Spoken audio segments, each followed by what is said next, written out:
Good afternoon, everyone. My name is Talia Sands. I'm a Senior Analyst of Tobacco and Chronic Disease Prevention at the Association of State and Territorial Health Officials, also known as ASTHO.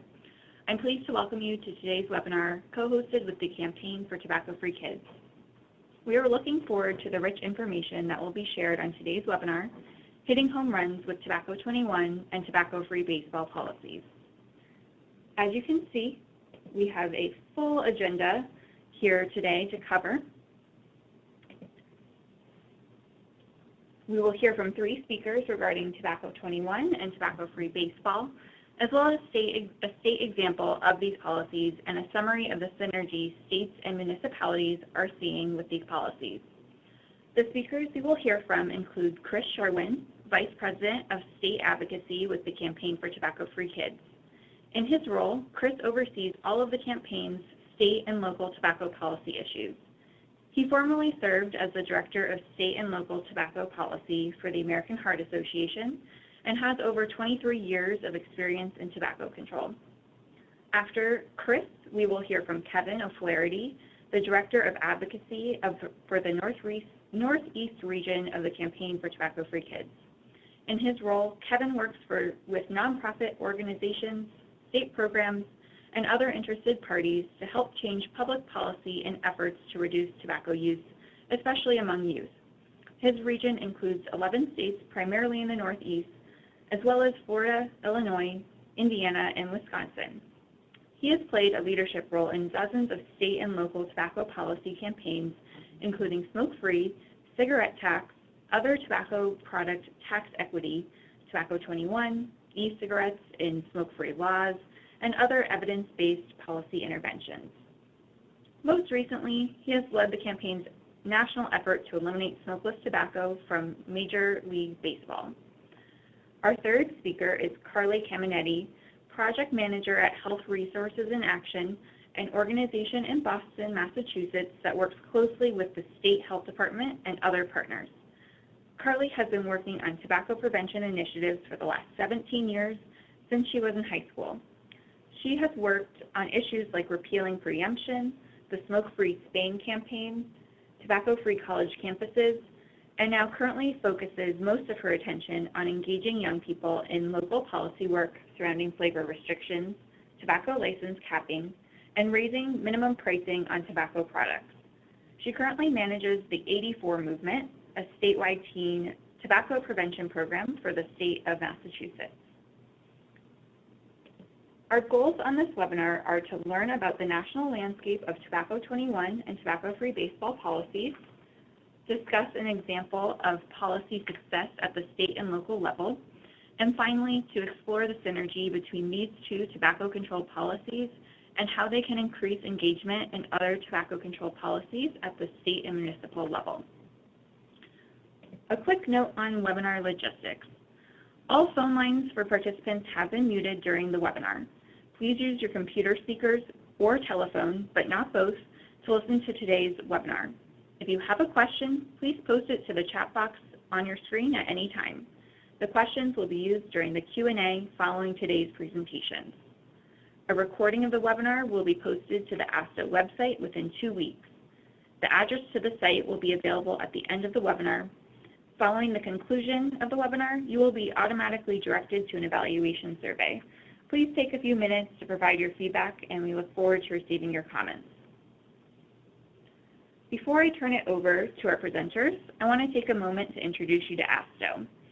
ASTHO is a national nonprofit organization representing public health agencies in the United States, the U.S. territories, and the District of Columbia, and over 100,000 public health professionals these agencies employ. ASTHO members, the chief health officers of these jurisdictions, formulate and implement sound public health policy and ensure excellence in state-based public health practice.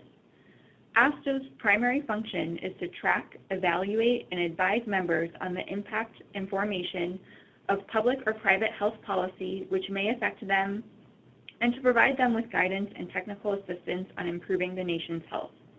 I will now turn it over to our first presenter, Chris Sherwin, the Vice President of State Advocacy at the Campaign for Tobacco-Free Kids, To share more about our co-hosts, the Campaign for Tobacco-Free Kids, and to get us started with our first presentation. Chris, take it away. Great, thank you so much, and hello everybody. It's wonderful to join this call today and provide some information about the Campaign for Tobacco-Free Kids and most importantly the two really exciting policy issues that we've been working on quite a bit over the last couple of years, and we're starting to see some wonderful progress. So I will be talking about the Tobacco 21, providing an update on Tobacco 21. As previously stated, Kevin and a couple of folks will be talking about the baseball policy campaigns as well. So I think many of you are probably familiar with TFK, Tobacco-Free Kids, but just a quick summary. We've been in existence for over 20 years now. Originally, TTFK was formed in response and recognition the need to really have an organized and strategic and effective approach to reducing tobacco use and exposure to secondhand smoke through policy change. There had never really been effective work happening at the national and state and local levels up until that point. So Campaign for Tobacco-Free Kids was formed back in 1996, and since then we've been one of the lead organizations to really spearhead the charge at the federal and the state and local level in passing effective tobacco policy measures, including, of course, tobacco taxes, smoke-free laws, increasing funding for tobacco prevention programs, and of course at the federal level, we were a group that really spearheaded the effort to, along with other partners, to give FDA the authority to regulate tobacco products, among some other federal successes. So in recent years, we've also added to our portfolio Tobacco 21 and knocking tobacco out of the park.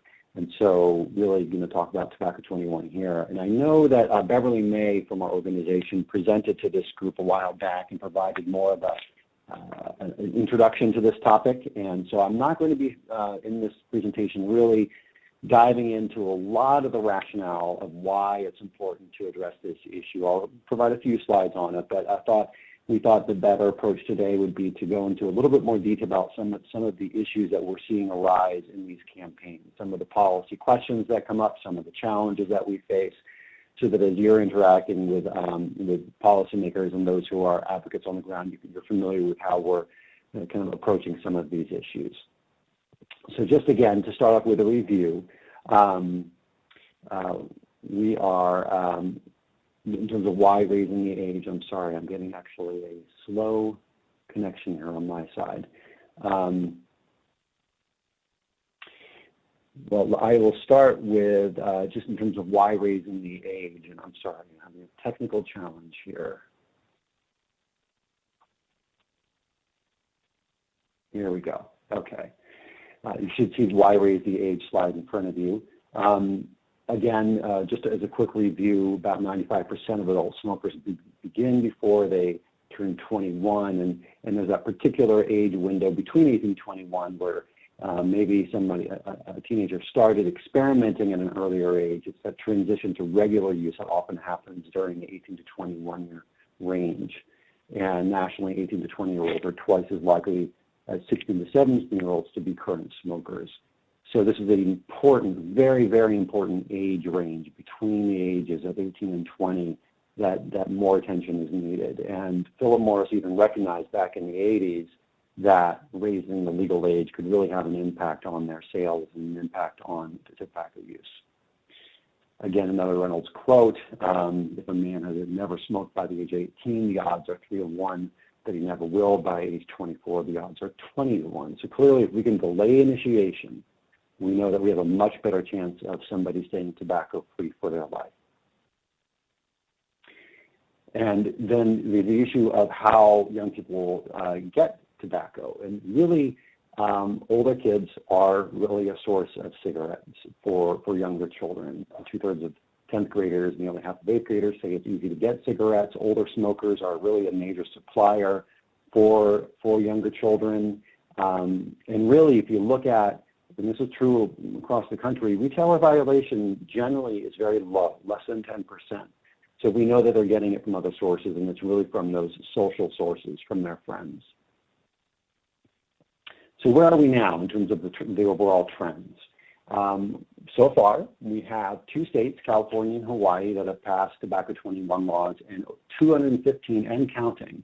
And maybe a little even more than this now, because it seems like there's new communities almost weekly now, sometimes daily, that have passed Tobacco 21 laws. Started back in 2005, Needham, Massachusetts was the first.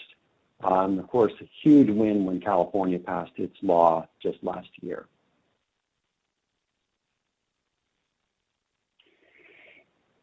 There's a lot more to talk about in terms of more of the science behind Tobacco 21 and the general thinking. I think most of you are probably familiar with the IOM report, the Institute of Medicine report that came out in 2015. This really was the big shot in the arm that the movement needed to provide some of the evidence base. And based upon modeling and projections, you'll see here that if, in the long run, if the entire country raised the minimum legal sales age to 21, we would see incredible health impact: 223,000 fewer premature deaths, 50,000 fewer deaths from lung cancer, and 4.2 million fewer years of life lost. And of course, reducing the smoking rate by 12%, and smoking-related deaths by 10%. And of course, the policy works. Really what this is about, and this gets to the fiscal impact issue that I'll talk about in a little bit. This is about prevention. It declines and delays youth initiation of smoking, and that adds up over time, resulting in a gradual reduction in adult smoking over time.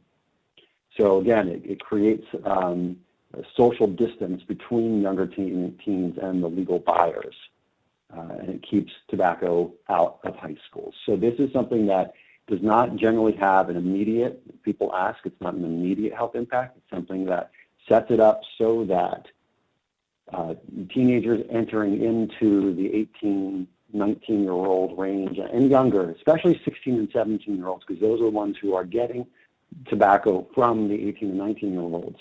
It delays the onset of initiation, and hopefully for many of them permanently, so that they don't enter into regular use as adults.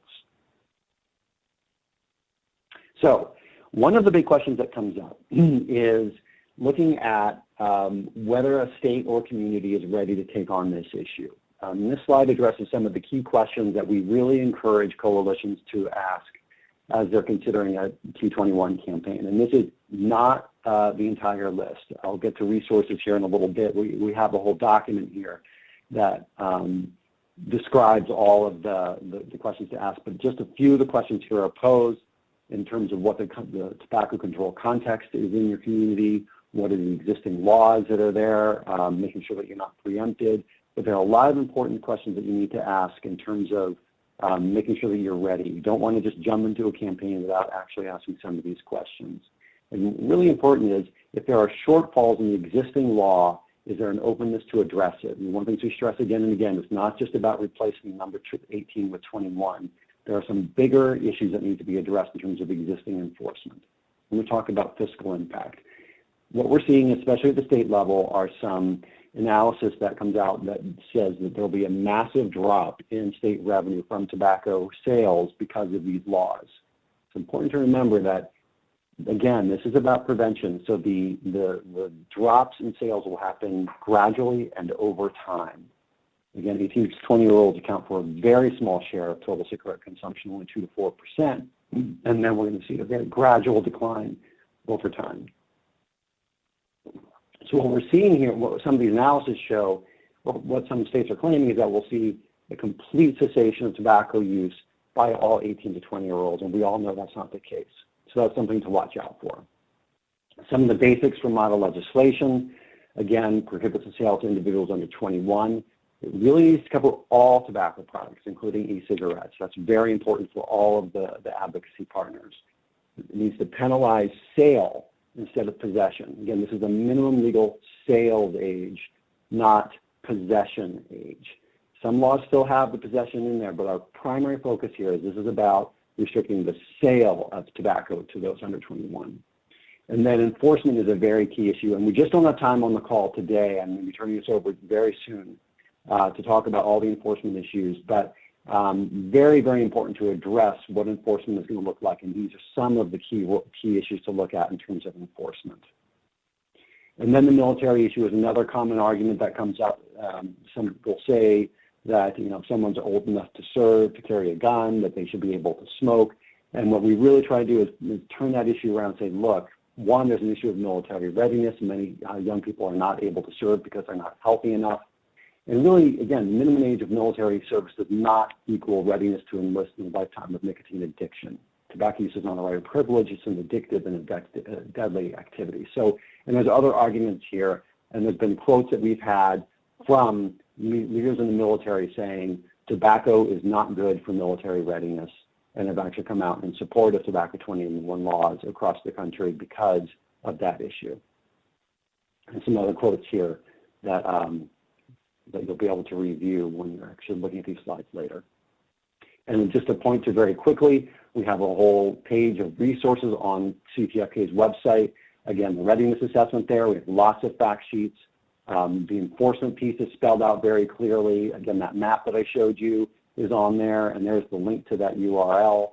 Lots of resources, and we are very much stand up and ready to help you if you're considering this, to answer any questions you may have. And now I will turn it over to Kevin. Thanks very much, Chris. And so I'm going to go quickly here, but we'll have time at the end to take any questions. I think we've got plenty of time there to do that. And one of the first questions we got when we first started doing this campaign is like, how are you going to do this? And why are you focused on tobacco-free baseball instead of just tax or smoke-free and program funding the way that we have really for the majority of the last 20 years?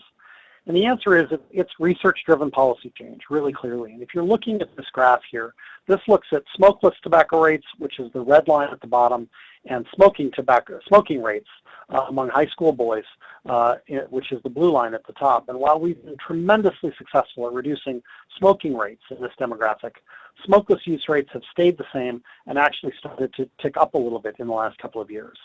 And when you look at the data a little bit deeper, you see the differences here between smokeless tobacco use and combustible tobacco use compared to 2001 and 2013. While we've made these tremendous declines in combustible use, smokeless is staying the same, and athletes are twice as likely as non-athletes to use smokeless tobacco. And what's really sort of terrifying about this, that might be a strong word, but it's that if you look at the smoking rates among athletes, athletes smoke at rates much less than non-athletes do. And for every extra sport they participate in, the more sports they participate in, the less likely they are to smoke. Well, sadly, the reverse of that is true in smokeless tobacco.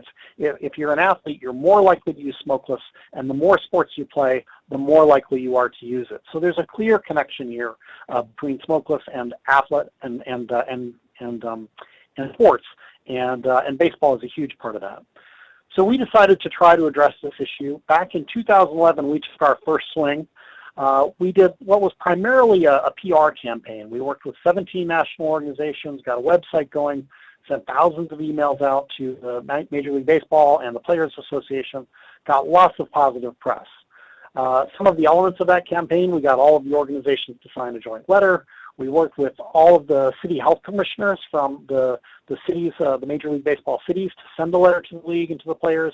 From the U.S. Senate, we got the Arlington and St. Louis, which were the host cities for the World Series that year, to send a letter. And you can see there as well, the picture in the upper right is actually a picture of two of our staff members meeting with some veterans of the All-American Girls Professional Ball Players League, which was the league that the movie A League of Their Own was based on, the film that was based on. And they even signed a statement in support of tobacco-free baseball. The results, our goal here was to get tobacco out of baseball. We fell quite a way short of that. But two things that came out of the collective bargaining agreement in 2011 were that after that, players could no longer carry the ubiquitous tins or packages of tobacco on the field. If you remember, if you're old enough, players used to have this sort of worn, round bulge in their back pockets, and pitchers would often take out a pouch with a brand on it and then sort of load up their guns on the mound. They also can no longer use smokeless tobacco during on-camera interviews, but they could use it on the field, use it in the dugouts, anywhere else, in the bullpens, etc. So after that, small disappointment, and this slide originally had a nice little sort of clock and a countdown, but the format we're using today doesn't have that. We began thinking, what can we do before the next collective bargaining agreement, which was set to expire at the end of last year in December of 2016. And then in 2014, a couple of powerful events that we had no control over really reshaped the discussion about tobacco use in baseball and our ability, we thought, to move forward and try to make some progress here. In June, former Hall of Famer Tony Gwynn, Mr. Padre, lifetime San Diego resident, and just one of the best guys to ever play the game, not just as a player, but as a person. He died from oral cancer, which he attributed to being addicted to tobacco, smokeless tobacco, for 30 years. And then in August that same summer, Kurt Schilling announced that he was being treated for oral cancer, and he blamed his use of chewing tobacco as well. So during the rest of 2014 at the campaign, we're thinking, what can we do here? How can we take advantage of this changing dynamic, et cetera? And the questions that we were asking ourselves, what do you do when you've got a social norm that is perpetuating harm in a vulnerable population? You've got institutions that are reluctant or unable to unilaterally change that situation, and public opinion is on your side. And the answer is, as most of you I'm sure know, is policy change. So we came up with a new plan of attack to actually try to promote local policies that would ban the use of smokeless tobacco in sports stadiums. So we reached out to all of our partners again to make sure, just being in support of something in general is a little bit different than actually trying to change laws around it. And fortunately for us, everybody was still in agreement and very supportive. We revamped our website, and if you haven't taken a look at our Knock Tobacco Out of the Park website, you really should. It's a beautiful website. It's got lots of great information. It allows you to take action, either to write letters to the league or to the Players Association, or if you live in a city where an active campaign is going on, you can let your city council members know that you support it. And if you live in a city that's already passed it, you can thank them. The website is tobaccofreebaseball.org, and like I said, please check it out. So then we started thinking about who should go first. Where did we have the best resources, the best capacity, and because we really wanted to win big on this. And we went out west to the city by the bay. It was great, too, because the Giants had just won the World Series, so we knew that it would be a sort of a high-profile city and a strong history of local tobacco control efforts. So I'm going to run through kind of some of the first elements of this campaign, because I think it's really important to kind of the big launch that we got here. First off, we really wanted to make it clear that this was a winner. So we hired a top-notch lobby firm, kind of the firm that doesn't take clients that are going to lose.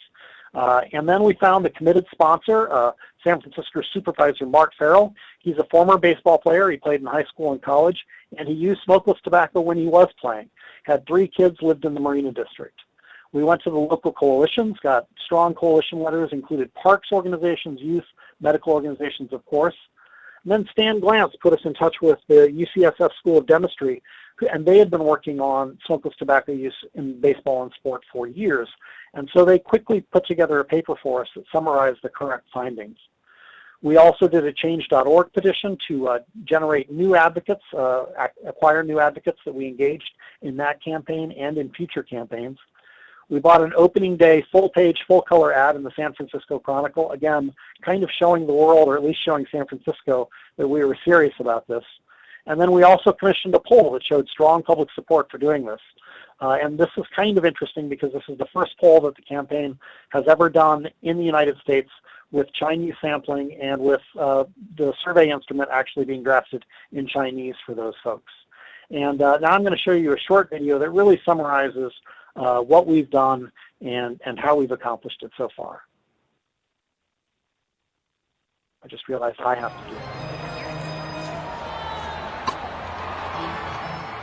For too long, we have witnessed the impact on our nation's youth from the use of smokeless tobacco by Major League Baseball players. This Knock Tobacco Out of the Park campaign is gaining momentum from coast to coast. Unfortunately, I know that a lot of kids also like to imitate their favorite players by chewing tobacco. If the pros are doing it, it must be okay, right? The thing is, it's not okay. It's just not.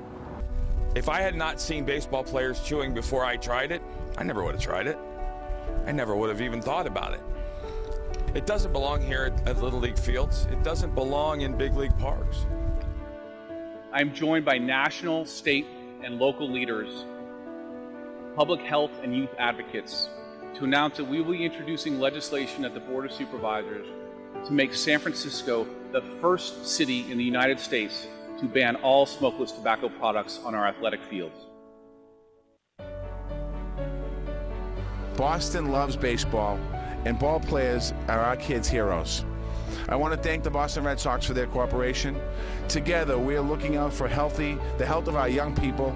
We want to make sure that today's players, young people, don't emulate the use of chewing tobacco into their lives.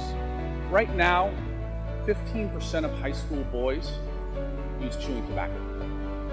And every single year in the United States, over 500,000 young men and women ages 12 to 17 will try chewing tobacco for the first time.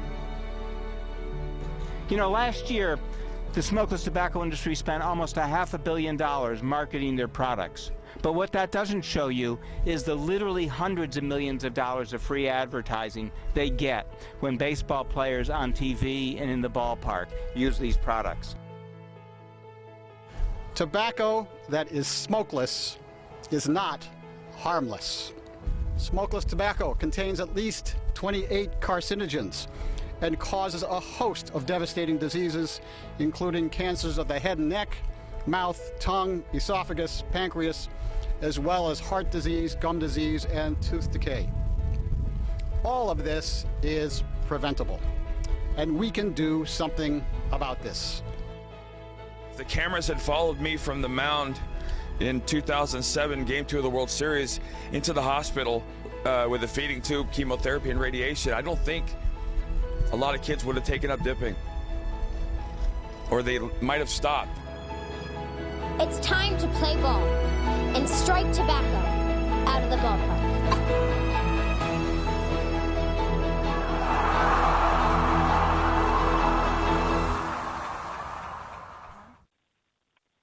Well, I have to tell you, it's great watching that without listening to it because I've actually presented that to groups of hundreds of people and teared up at the end of it because it's just tremendous work, really, when you look at how far we've come in such a short period of time. So after San Francisco, Boston, and Los Angeles, which were highlighted in the video, we've gone to 6 more cities covering 8 more teams for a total of 11 local teams covered by these 9 policies. I identified the cities by airports, which is pretty much the only place I've lived for the last couple of years. But I did want to highlight 3 of the cities on here and just how fast these policies passed. Chicago has the record. It was introduced on March 9th of last year and passed March 16th, less than 5 days later.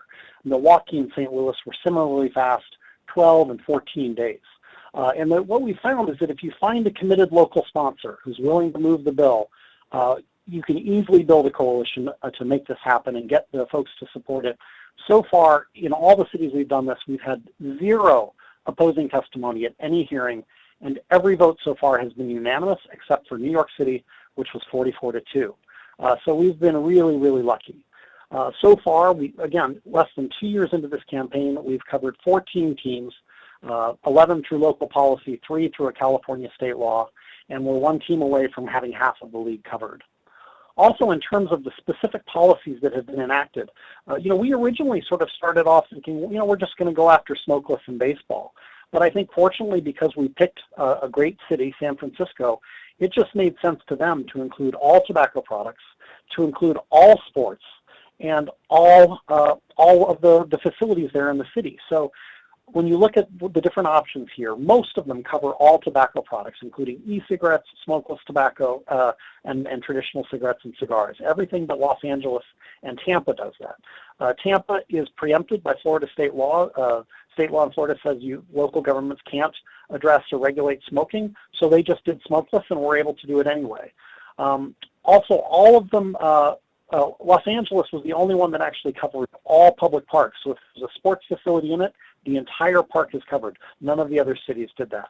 However, all cities covered all sports, and most of them covered all levels of organized play. So these ordinances include a recreational adult league, they include the pros, they include schools, etc., and they also cover all individuals in the ballpark in the entire stadium. So these have really been comprehensive policies.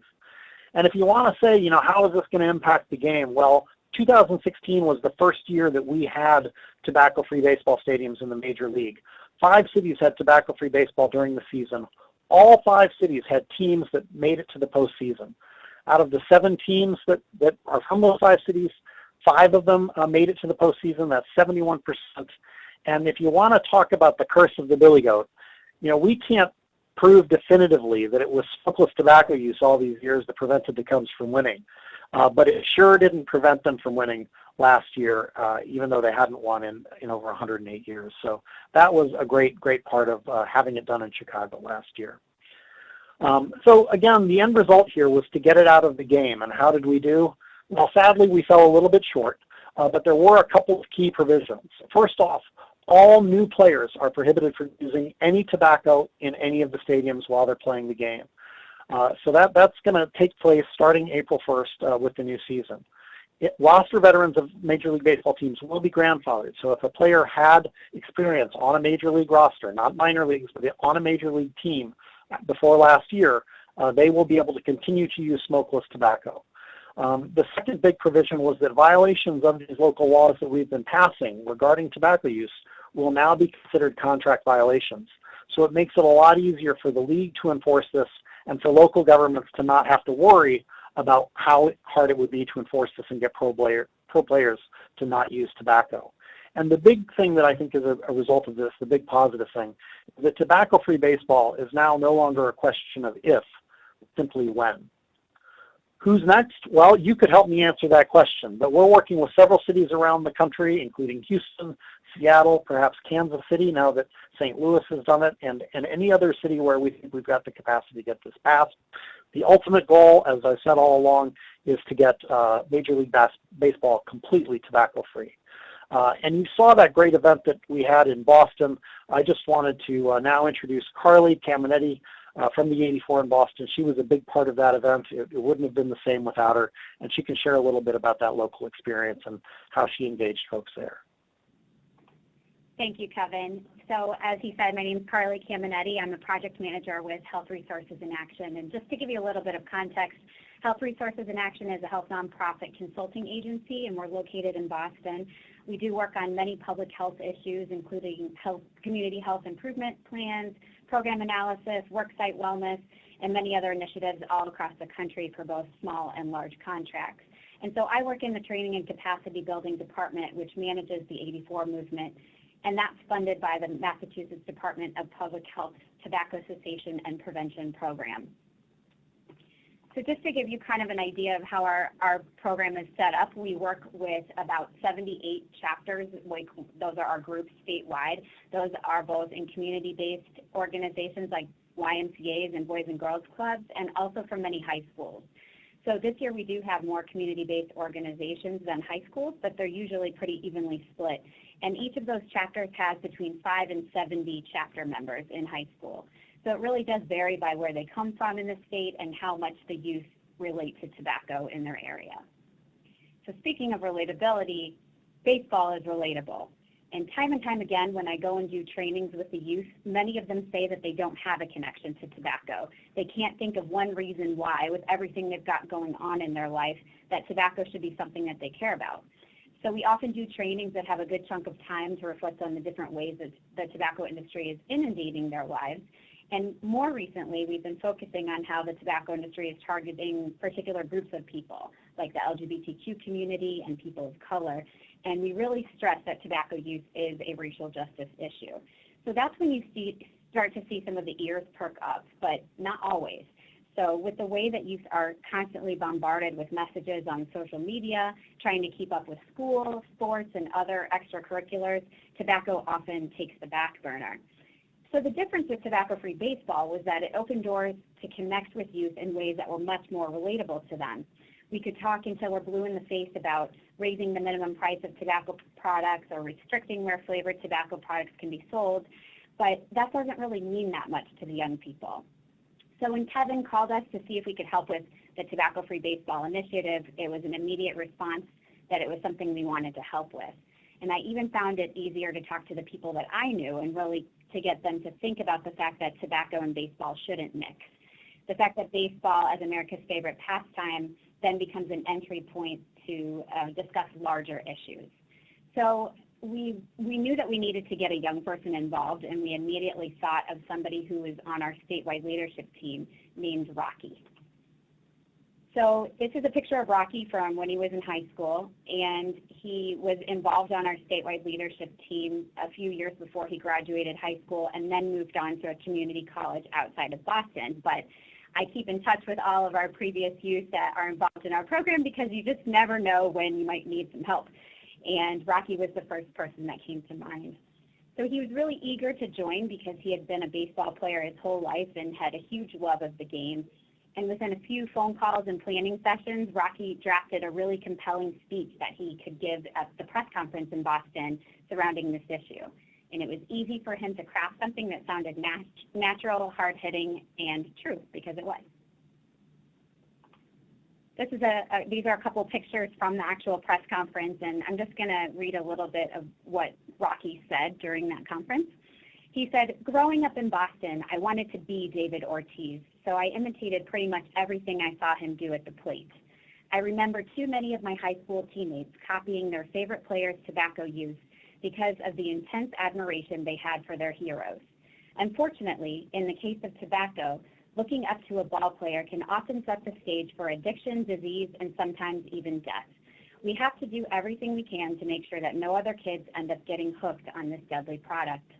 I am proud of Mayor Marty Walsh and his efforts to help knock tobacco out of the park." So you can hear just from that short snippet that he really brought this issue to life. We also knew that we needed some other young people as well. So it was the middle of summer in August, and so we knew we had a little bit more difficulty to try and find these young people because they weren't in schools. So as I mentioned, we have community-based organizations involved, and that's why it's really important to have different types of partners. We came up with a few plans to help involve some of these groups, and we were able to bring many high school students to the press conference. And in this picture, you can see Mayor Marty Walsh tucked in the back, along with Kurt Schilling and a lot of our other young people. Since there were a lot of chapters in our organization that couldn't make the actual press conference in Boston, we crafted a letter that they could then write to the City Council and Mayor Marty Walsh. And we crafted one letter for Boston-based chapters to send to their city council members, and then one for those who lived outside of Boston but still wanted to send in a letter on behalf of their organization's involvement in the 84 movement. So this was something that was really important for us because while we knew that this was happening in Boston and the Red Sox are located here, there are tons of Red Sox fans all across the state, and this was a way for them to be involved with the campaign. It helped, too, that the Campaign for Tobacco-Free Kids helped to get Rocky on MSNBC. This was some follow-up press after that press conference where they brought him down to New York and really highlighted kind of why this issue is important for young people and what kind of responsibility that baseball players should have as far as role modeling and being good role models for young people. Shortly after that, a few weeks after that, Rocky, myself, and then others testified in favor of the Tobacco-Free Baseball initiative on August 24th. And it was a unanimous vote by City Council to adopt this policy, as Kevin mentioned earlier. And it was a huge win since we were only the second city in the country besides San Francisco that had passed it at the time. Not to mention you can't walk around the city without seeing somebody in a Red Sox hat every 5 feet. And so I really think that if we can do it, then anyone can, because I don't know any other city that loves baseball more than we do. The best part is that shortly after it was passed, we were then gearing up for another campaign, and that was to limit where flavored products can be sold in addition to Tobacco 21.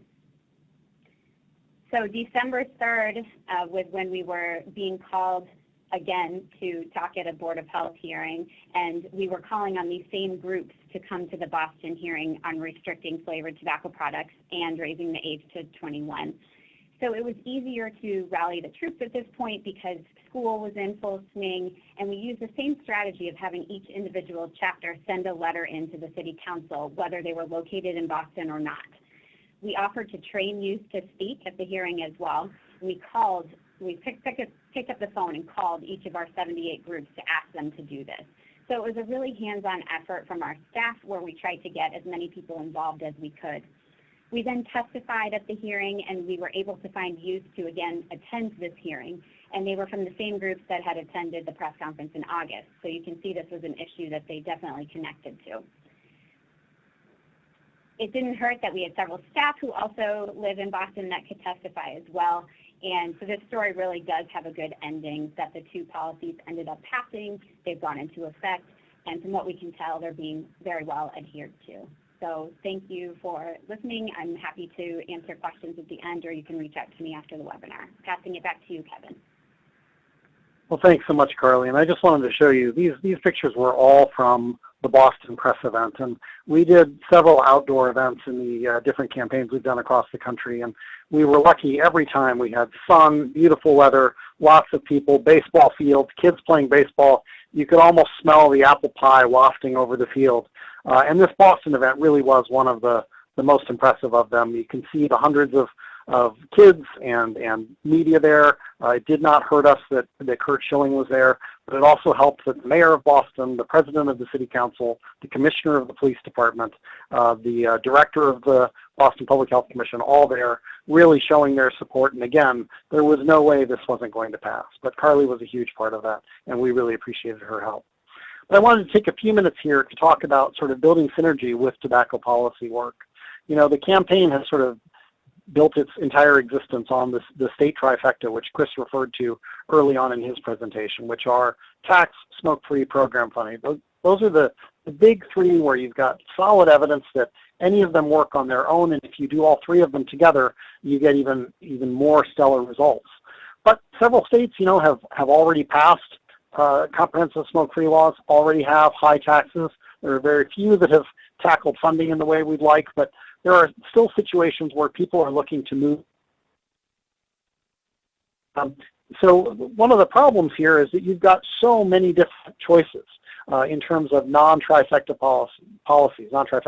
You've got the baseball, you've got Tobacco 21, you've got tobacco-free pharmacies, you've got flavored tobacco, you've got including e-cigarettes in the smoke-free law if you've already got that. And of course, you know, you've got so many choices, but so little, you know, you guys can fill in the blank here. When we would go to lots of states, sorry, not states, but local governments, local coalitions to talk about this, they were like, oh, you know, we're going to work on, you know, something else this year, or, oh, we're working on something else at the state capitol, and this will distract us, or, oh, if this loses, you know, then this will be the only chance we'll get. They also were concerned that they didn't have enough resources, or they didn't have an opportunity really to get it moving, or that they would only have a chance to take sort of one bite at the tobacco apple in a particular year, et cetera. I'm sure you know these, I don't want to call them excuses because they're good reasons in a lot of places, but they sometimes get in the way. And what I think the big fear was that we would do all these different things and A plus B plus C would equal nothing. And some of the concerns we were seeing in some of the first cities and states we went to around the country. In California, you know, we introduced the first policy in San Francisco. Well, that year in California, they were trying to pass 6 different bills on the state level. They were trying to close the e-cigarette loophole. They were trying to increase the age to 21. They were trying to pass a local tax. Boston, the mayor there was a little bit reluctant. He was, Marty Walsh was in his first term after following Mayor Tom Menino, who'd been in office for 20 years and had made tobacco control policies part of his legacy. And so it's hard to follow him in those footsteps. Also, the Boston Public Health Commission had been working on Tobacco 21 and flavors for a couple of years, trying to sort of find the right opportunity to move it forward, and they weren't really sure that baseball was the right fit. In New York, we also similarly had a reluctant mayor, Bill de Blasio, following in Bloomberg's shoes, wasn't sure that he really wanted to make it his issue. And the health department really didn't feel it was a priority there because smokeless use rates in New York City aren't that high, even though when you've got Yankees using and Mets using it on the field, it does affect the rest of the country. Chicago had already introduced a T21 policy as well as an OTP tax and price floors. And in D.C., they had bills that had been introduced in the previous years that had stalled on closing the e-cigarette loophole and Tobacco 21 that had gone nowhere, and they weren't sure how this was going to fit in the mix. But we moved forward in starting off in California and San Francisco, and this is what actually happened. Baseball passed first before the other bills, got lots of good press, and then in the end, 5 out of the 6 other bills passed. Voters then went to the polls last fall and increased the cigarette tax by $2 a pack.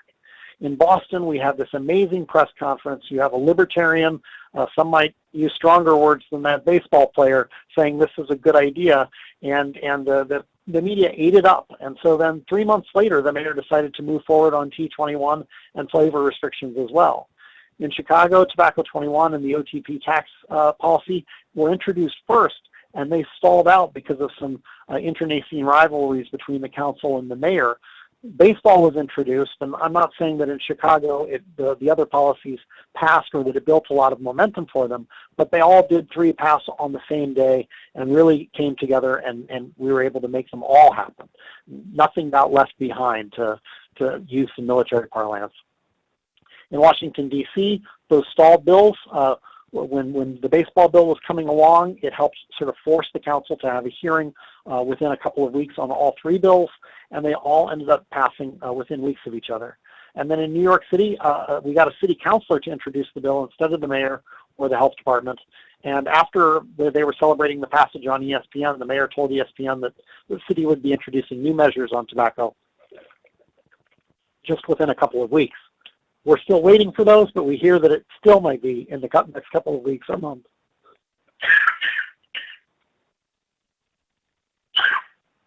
I apologize. I've lost my voice.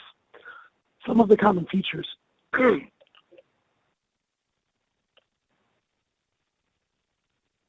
Some of the common features of these bills, which I think really helped propel them all forward, was one that they were focused on youth, really all about kids.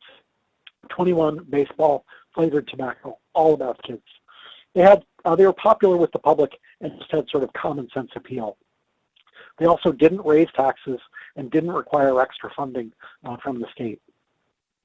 Some of the takeaway lessons from our efforts here is that sometimes starting small can increase capital and not deplete it, and it can actually help you build momentum.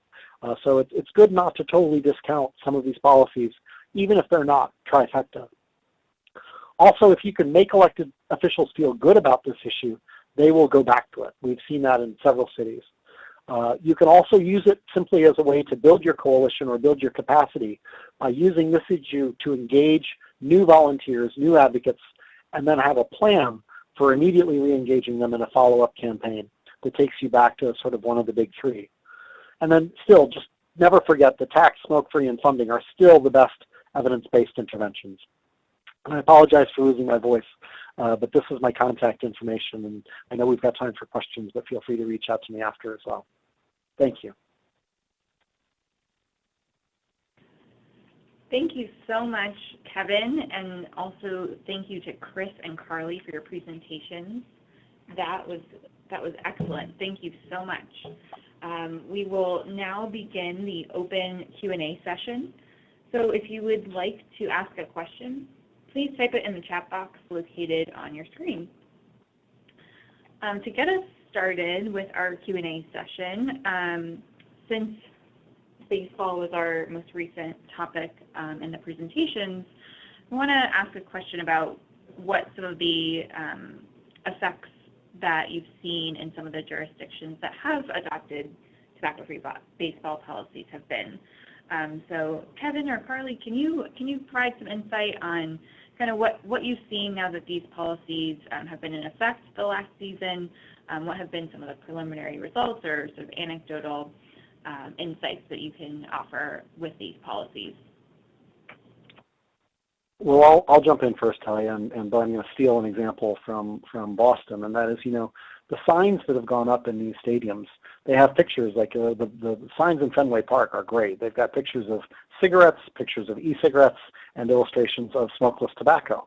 And I tell advocates this all the time. We would not have been able to do this, and certainly not as easily and quickly, had it not been for all the work we've done over the last 20 years. The work we've done on tobacco taxes, on smoke-free especially, has really denormalized this to the point where really tobacco-free baseball is standing on the shoulders of smoke-free and tax and all these other campaigns. And I think that seeing those signs and starting the conversation and then as the public realizes how easily these changes come into play and we accept them, I think we'll just open up the door for more interventions. Hopefully 5 years from now, baseball is done and we're talking about tobacco-free rodeo and looking at more tobacco-free outdoor areas, et cetera. So I think that's really, this is such a huge impact in terms of changing those norms. And I think that you already see that to the point where, we originally started doing this just to deal with major league teams. And now I get phone calls and emails from folks saying, well, we live 500 miles from the nearest baseball team, but we want to do this in our sports fields here because it just makes sense. And again, the more places that kids are not seeing adults use tobacco, the easier our job is going to be, over the next 10 to 20 years. And Carly, I don't know if you want to weigh in with any particular things that you've seen in Boston. I would say for me, it's more anecdotal evidence. Like I was on our subway system here, and I heard somebody saying that he was asked to leave the stadium because he was using the tobacco in Fenway Park. And they didn't know I was listening to them, but I was internally smiling because I thought, well, this is great. It means that it's a policy that's being enforced and respected. And so I think also what Kevin mentioned about the signage here has been really great, and we've had some chapters take pictures with those signs at Fenway Park and send them to us. So I think it's something that people have seen, they've noticed that it's happened, and it seems like it's being enforced really well. And not to take too much time on this one question, there may be other questions we want to get to, but when we were first contemplating this in the fall of 2014, I talked to friends and I talked to people who worked at the campaign who knew, everything that we've done over the last 20 years. And they were saying, man, that sounds like fun, but good luck. You're not going to, get this stuff out of the game after 150 years. And I think we even weren't sort of realizing how effective we've been over the last 20 years to seriously denormalize tobacco use and not just smoking. So it's been really rewarding to see.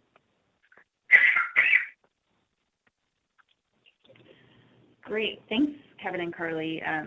It's great to hear some of the environmental changes that you've seen, and really I'm hearing a lot of inspiration that you're offering to folks on the line about what these policies can bring to different communities and kind of the magic that it brings. I'm still in awe over the 5 teams that made it to the postseason. So on the same sort of question, I want to direct it to Chris. Can you talk a little bit about on the ground what you've seen with the implementation of Tobacco 21 policies and what some of the preliminary or anecdotal results have been? Yeah, I think one of the things that we're really curious about is on a more formal level. Most of the research that we have is prospective in really looking at what we think may happen, the IOM modeling. What we're most excited about in a lot of this is some of the formal research that we hope will come out in the next couple of years, looking at localities that have passed these laws and really what's happened. But I think so far what we're seeing is a broad acceptance of these laws, that we haven't seen much pushback. There's been a couple of places, and we're starting to watch this in some areas, something that we're really wanting to watch out for is some states have taken some action to preempt localities from passing Tobacco 21 laws. Pennsylvania did so last year under the kind of umbrella of broad preemption of any laws to address tobacco retailers. So I think in terms of something that we're concerned about going forward is just whether that's going to be a concern. I think the other place where we have seen some challenges from the e-cigarette community, where because we really require, and basically a deal breaker for us, that e-cigarettes need to be included in these laws. So they tend to make some of the most noise. But post-passage, I have to say, I think what we're seeing most of all is broad community acceptance and really not a lot of problems. I live in California, and when I'm out and about and I see the signs posted, the 21 is now in retailers, pretty much any tobacco retail or convenience store that I go into, 21 is posted, and so far so good, knock on wood. Great. Thanks for sharing that insight, Chris. So a little bit earlier, Carly mentioned that she had heard some anecdotes of enforcement of tobacco-free baseball policies in her community. So I'm wondering if you can share with us a little bit more about what types of enforcement initiatives would you recommend or are stadiums using to enforce tobacco-free baseball policies?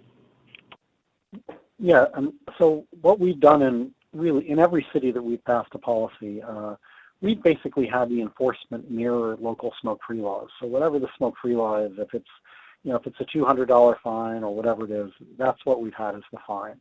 And we require, all of the facilities to post signs.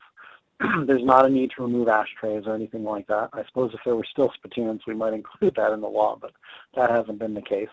And, if the local smoke-free policy asks, managers of businesses to, approach somebody who's violating the policy and tell them what the policy is and ask them to leave if they don't stop, then we've mimicked that as well. But because so far all of the stadiums that we've done this in have had local smoke-free policies, and indeed even in the cities where there aren't, or states that we don't have comprehensive smoke-free laws, the stadiums have smoke-free policies. But because those have been so universally accepted, because the teams are just very adept, you can text a complaint if you're sitting at Fenway or at Wrigley and you see somebody smoking or you see somebody chewing or using an e-cigarette, you can text the team, and they send a couple of really affable people out to just kind of say, hey, this is what the law is, do you mind stopping? And if they don't stop, they ask them to leave. They don't write tickets, they don't have to do that. That's not their job. And because smoke-free laws have been so sort of universally accepted, and because everybody understands how they are really self-enforcing, that in the beginning you might have a few people who break the law, but eventually, the compliance of the masses gets everybody to realize this is what we have to do. So that's the way we've written enforcement in these policies. We do usually get questions from reporters. They love to ask this cute question about, so are you going to send the police out to the mound to write a ticket to the pitcher, while they're chewing? And that's not the way these policies work. I think the fact that the new contract actually specifically says that if players do violate a local tobacco-free policy, that they're in violation of the contract and the league can fine them, that will hopefully help quell some of those cute questions. But we've just mirrored the smoke-free laws, and we get questions about it, but nothing that has tripped up passage on the bills or tripped up implementation. Thanks, Kevin. We have another question, kind of mirroring the previous one, but following up to the comments that Chris shared on the aftermath of Tobacco 21 adoption. Are you aware of any challenges to implementation and enforcement in any states or cities that have adopted a Tobacco 21 policy? On the baseball policy, no. Occasionally, maybe a third of the way through the season or halfway through, we'd occasionally pick up a little bit of Twitter chatter about a particular player who looked like he might have been chewing or using. It's hard to tell sometimes. Some of these folks are using sunflower seeds. Some are using a non-tobacco alternative that has coffee grounds and other things in it. But the league, even last year before they contractually had the ability to enforce, they were watching game films in the cities that had policies, and they were writing letters. And I think in a couple of cases issued some fines anyway. That talk, honestly, we didn't hear any of it toward the end of the season. So again, much like smoke-free laws, you tend to have a little bit of bluster, a little bit of resistance when they go into effect, and then nothing after that. Other than that, we've had no negative reports in terms of compliance issues on the baseball policy. And one thing that's helped us too, I didn't put it in the presentation, but all of the other major leagues have already gotten rid of smokeless tobacco. Football used to have a smokeless tobacco problem in the major leagues, in the NFL, and probably still does in high school and collegiate ball. But the NFL banned it a long time ago. Hockey also used to have a smokeless problem. The NHL has banned it. Baseball is kind of the last bastion of it, and that has made it, I think, easier for people to realize, well, if these other pro leagues can get rid of it, then baseball should be able to also. And I'll just jump in terms of about Tobacco 21. There's oftentimes a difference between state and local when it comes to enforcement. So far, at least, we're not hearing of big issues in California or Hawaii, partly because they have fairly robust enforcement programs. And this gets to, I didn't have time in the slide presentation to really go into detail around enforcement, but this can be more of an issue at the local level where perhaps there aren't resources available necessarily to do local-only enforcement. A lot of youth access enforcement happens through state agencies like the Departments of Revenue, or in coordination with FDA and their resources that they put into enforcing their rule that and law that you can't sell to under 18. But those resources cannot be used to enforce T21 laws. So states and localities need to step in to fill that void, to fill the 18 to 20-year-old range. So I'd say if there's an issue that we're facing, a challenge that we're facing with enforcement with T21, it's at the local level where there may not be the resources necessarily. So we have to get a little creative in terms of thinking about some of those solutions. I think that's just something you have to, if you're engaging on a local T21 policy, those are some of the more challenging questions. And we don't have time to go into all the details of it, but just something to very much be aware of. Great. Thank you to Chris and Kevin for those responses and some good talking points for folks to use in their communities. I'm thinking back to the example of the first campaign for tobacco-free baseball in San Francisco that Kevin presented, and you mentioned that a number of different partners were involved. I'm wondering if you can walk us through in a little bit more detail who were the partners involved on the ground in the community that that other states or localities might consider in their own communities. Yeah, I mean, well, so we are, for better or worse, we at the campaign work, primarily. We always start off with heart, lung, and cancer with the American Heart Association, the American Cancer Society, the American Lung Association. Of course, we did that in California as well. But lots of other groups were really helpful. The pediatricians were great. The California Medical Association was great. We got some of the youth organizations in San Francisco, and specifically there's a foundation in San Francisco that their sole focus is parks and recreation. We got them on board as well. I'm not remembering the name of the youth organization right off the top of my head.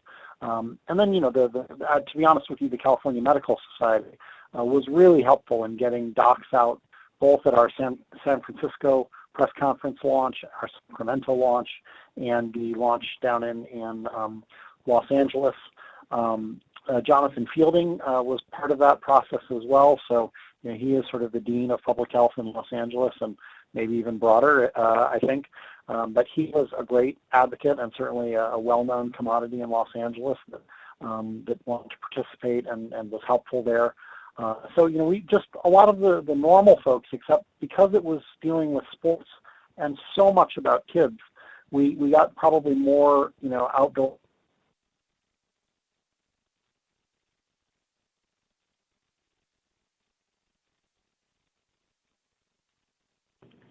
Sounds like we lost Kevin, or maybe he had a bit of a challenge with his phone connection. So we'll put a pin in that. But I guess on the other side of the coin for Tobacco 21, Chris, would you have any suggestions to weigh in on different partners involved in local or state campaigns that others might gain inspiration from? Yeah, great question. A lot of the partners that have engaged on the other tobacco policy issues have come on board with Tobacco 21. And I think as we go forward, we're going to want to get even more creative about how we engage. And I think one of the questions that we really need to start thinking about, well, let me actually back up a second. To the issue that came up in my slide presentation, The issue of the military definitely is something that comes up.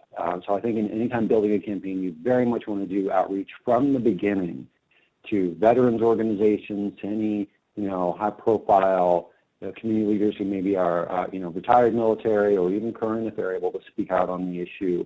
So I think that's a bit of a new partner that can be brought in on these campaigns, and perhaps that can then translate into their getting involved in other tobacco policy efforts. The other one that in Texas, some populations that we're trying to reach out to, of course, is the college-age population. Really, and that is the target demographic, really, in terms of not just college age, but certainly those out of college. But it's a way that we have an audience there that we can reach, reaching out to historically Black colleges and universities, and because the mental piece comes in there as well in terms of from a social justice lens. So I think that's a place that you could really look. And then looking at the retail environment, there's a lot that really, again, from a social justice issue, for anybody who has worked on issues of licensing and zoning, if anybody has seen some of the graphs that are out there and some of the graphics that are out there are looking at the density of tobacco retailers in low-income neighborhoods versus higher-income neighborhoods. It's just extraordinary.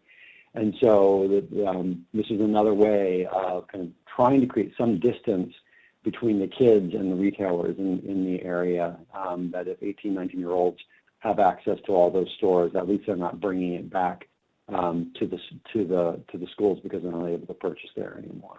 Those are some initial ideas, but I think a lot of them are very much the same audiences and groups that we've worked with on our other tobacco policies. Great. Thank you, Chris. And I think that provided us a really great overview of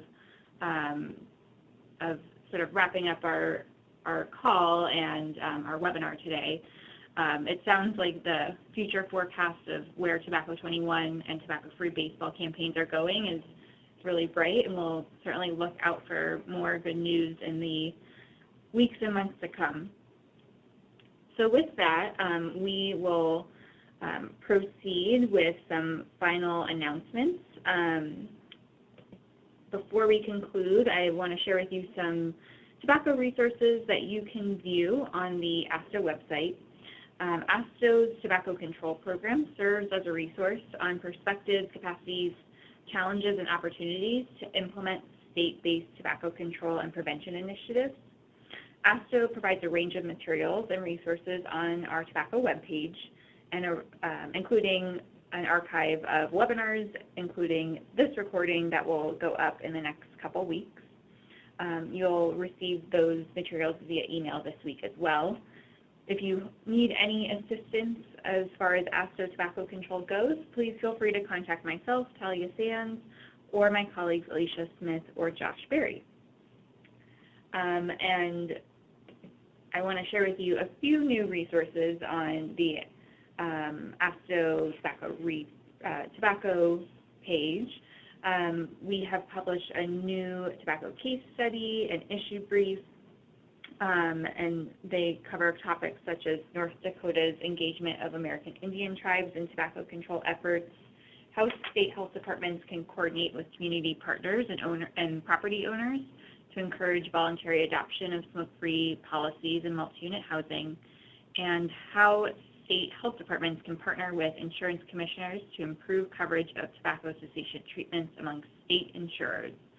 In addition, we have recently redesigned our Ecigarette resource library to make Ecigarette fact sheets, journal articles, and other resources searchable and available in a more user-friendly manner. All of these resources can be accessed on our tobacco webpage on our website. The Tobacco Control Network, also known as TCN, is an ASTHO peer network comprised of tobacco control program managers and additional tobacco control programs such as Funders Alliance organizations and additional staff from each state, territory, and DC. This wide representation allows the network to access a wealth of expertise and experience from across the country, and the partnership provides a valuable linkage to tobacco programs across the nation and assists ASTHO in achieving goals in tobacco prevention and control with an accurate state-level perspective. The TCN continues to update its website with new resources pertaining to state and territorial level public health. We invite you to visit their website at www.tobaccocontrolnetwork.org to explore these resources. New resources available on the TCN website include 3 tobacco policy scans, a series of 8 tobacco success stories that highlight remarkable accomplishments in state and local tobacco control, a series of tobacco podcasts that explore different topics in tobacco control with state, local, and national experts, and a state tobacco control program success story template that helps state tobacco control programs communicate their strong work to legislators and other external stakeholders. In addition, you'll find the TCN's 2016 policy recommendations in an interactive format that allows visitors to learn more by viewing the call-out boxes found throughout the document. An interactive state policy map will be coming this spring, so stay tuned. And if you have any inquiries related to TCN and its resources, please feel free to direct them to tcn@astho.org. Before we wrap up, I also want to remind you that Campaign for Tobacco-Free Kids resources were mentioned throughout the presentation by Chris and Kevin. You'll receive information on those with the slides and meeting materials that we'll be sending to you in the coming week. And as you see on the screen, we want to let you know that you'll be directed to a survey at the conclusion of the webinar. We'll also make the survey link available to you via a follow-up email. Please take a few minutes to complete the survey as it provides us with useful information for our future webinars and other virtual convenings. This concludes today's webinar. ASTHO and the Campaign for Tobacco-Free Kids would like to thank all of our speakers, our staff who helped prepare the webinar information, and for all of you for participating. A recording of today's webinar will be available on the ASTHO website within the next 2 weeks at the ASTHO web address on your screen now. If you have any follow-up questions about today's webinar, please feel free to contact the teams at ASTHO and Campaign for Tobacco-Free Kids respectively. Thank you very much and enjoy the rest of your day.